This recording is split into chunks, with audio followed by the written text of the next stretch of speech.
Hello guys, welcome to my channel history and polity. आज की हमारी क्लास में पॉलिटी से संबंधित भारत का संवैधानिक विकास की दूसरी क्लास है।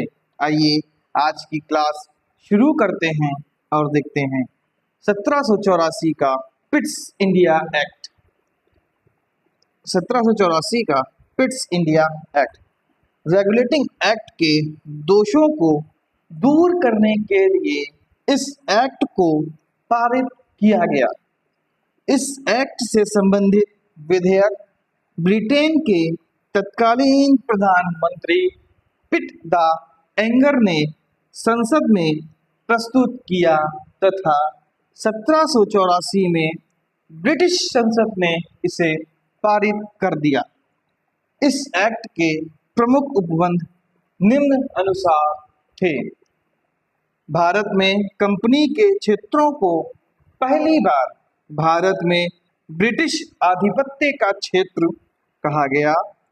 दूसरा है, इसके तहत 6 कमिश्नरों के एक नियंत्रण बोर्ड की स्थापना की गई थी, जिसमें भारत के अंग्रेजी क्षेत्र का पूरा अधिकार दिया गया था।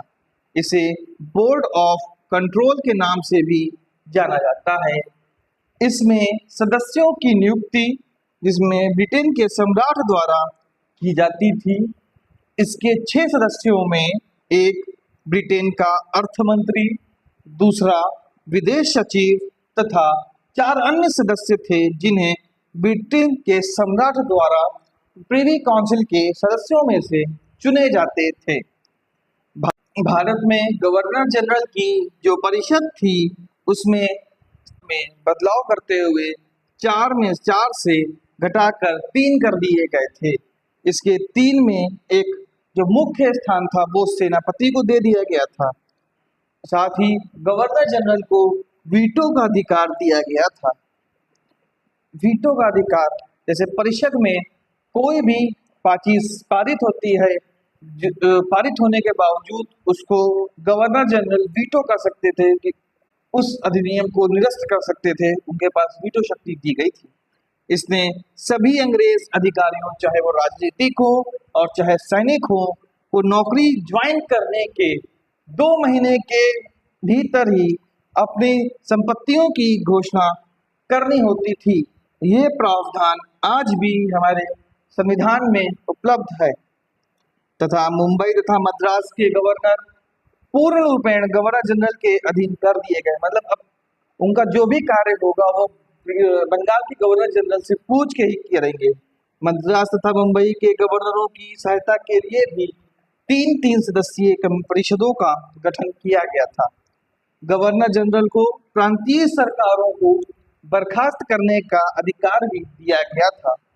कंपनी के कार्यों को 2 भागों में बांटा गया था, जिसमें एक था 2 बोर्ड बनाए गए थे, जिसमें एक था नियंत्रण बोर्ड और दूसरा निदेशक मंडल। आइए हम देखते हैं नियंत्रण बोर्ड का क्या काम था। यहाँ 6 सदस्यों का एक बोर्ड था जिसका काम कंपनी के नागरिक और सैनिक मामलों पर प्रबंधन करना था। वहीं निदेशक मंडल का कार्य देखते हैं। निदेशक मंडल, इसका काम कंपनी के वाणिज्यिक मामलों का प्रबंधन करना था। इस एक्ट में भारत में दोहरी प्रणाली की पुनः शुरुआत हुई। नियंत्रण बोर्ड द्वारा प्रतिनिधित्व वाली ब्रिटिश सरकार की तथा दूसरी ओर निदेशक मंडल द्वारा कंपनी की। देशी राजाओं से युद्ध तथा संधि से पहले गवर्नर जनरल को कंपनी के डायरेक्टर से स्वीकृति लेना अनिवार्य था। भारत में अंग्रेज अधिकारियों के ऊपर मुकदमा चलाने के लिए इंग्लैंड में एक कोर्ट की स्थापना की गई थी।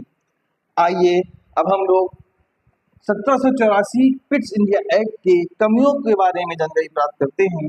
अधिनियम की कमियां। बोर्ड ऑफ कंट्रोल और कोर्ट ऑफ डायरेक्टर्स के बीच नियंत्रण की सीमाओं में कोई स्पष्टता नहीं थी। बोर्ड ऑफ कंट्रोल और कोर्ट ऑफ डायरेक्टर्स और गवर्नर जनरल की शक्तियां व्यक्तिपरक थी, वस्तुनिष्ठ नहीं थी।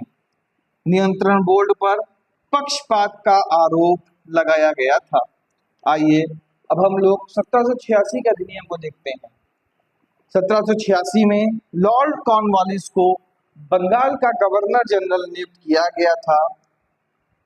कॉर्नवालिस ने यह पद स्वीकार करने के लिए 2 शर्तें रखी थी, जिसमें पहली थी उसे विशेष मामलों में अपने काउंसिल के निर्णयों को अभिभावी करने अथवा न मानने का अधिकार दिया जाए, और दूसरा है उसे सेनापति अथवा कमांडर इन चीफ का पद भी दिया जाए।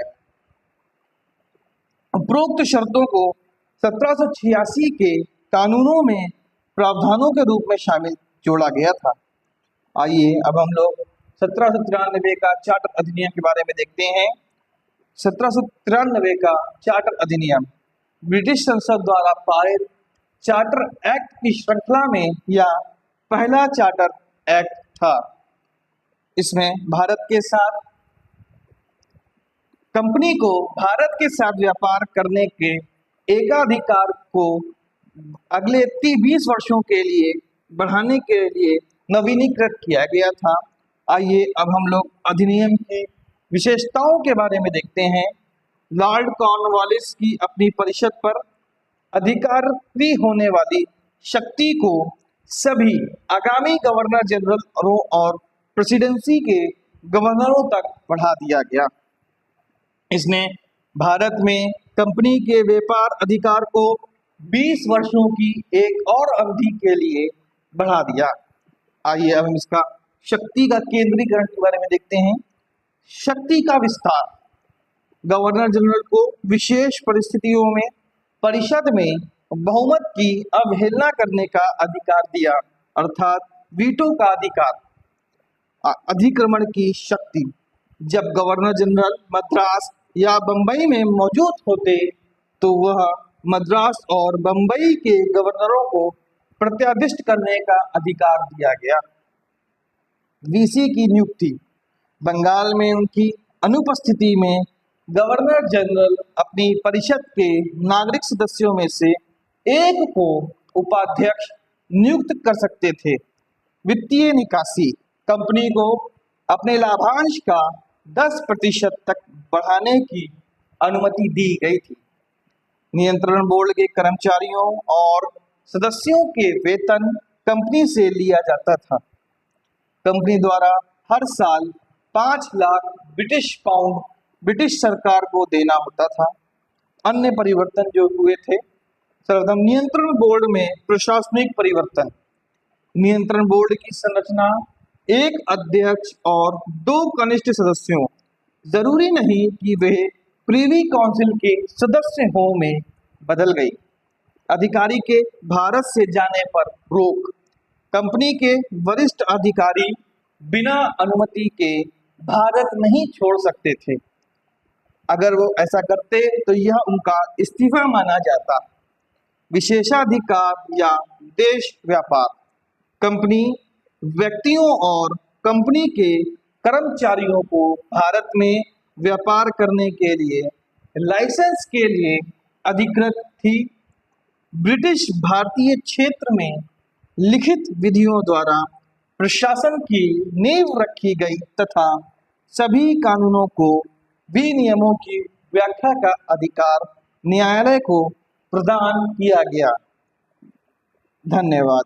अगर आपको वीडियो पसंद आई हो तो आप वीडियो को लाइक, कमेंट और शेयर अवश्य करें तथा ऐसे ही नॉलेजेबल वीडियोस के लिए चैनल को सब्सक्राइब करें तथा अगर आपको इसकी पीडीएफ चाहिए तो इसकी पीडीएफ आपको मेरे टेलीग्राम चैनल पर मिल जाएगी तथा अगर आप मुझे से मेरे अन्य सोशल मीडिया हैंडल से जुड़ना चाहते हैं तो मेरे फेसबुक पेज और इंस्टा पेज का लिंक भी आपको डिस्क्रिप्शन बॉक्स में मिल जाएगा। धन्यवाद।